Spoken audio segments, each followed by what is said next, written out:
Quindi questo è il momento in cui possiamo far male, secondo me.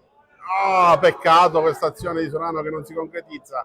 Era stato bello l'intercetto di Polizia in difesa, il rilancio in avanti di Monterosso, però Sorano non è riuscito a concludere. Intanto il destro e la palla in rete, incredibile, un tiro dalla lunghissima distanza. Un tiro purtroppo che dobbiamo dire non è stato ben gestito forse da Castiglione.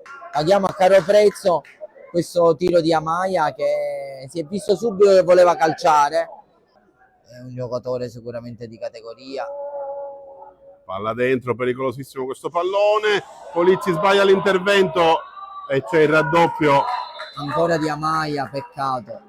C'è il raddoppio del San Giorgio Piana, brutta azione difensiva dei ragazzi che subiscono il 2-0. Brutto intervento da parte della difesa rossonera.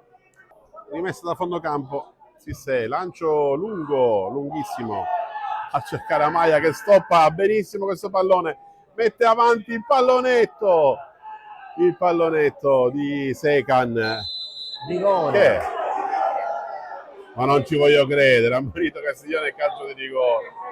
Comunque al 7° minuto, Secan contro Castiglione, il destro, il gol è il 3-0.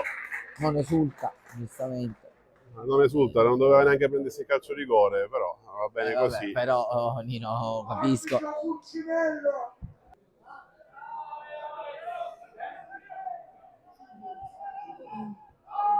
Sbaglio il rilancio, Amaya è solo, la lascia lì per Secan, il destro. E il 4-0 del San Giorgio al 14°.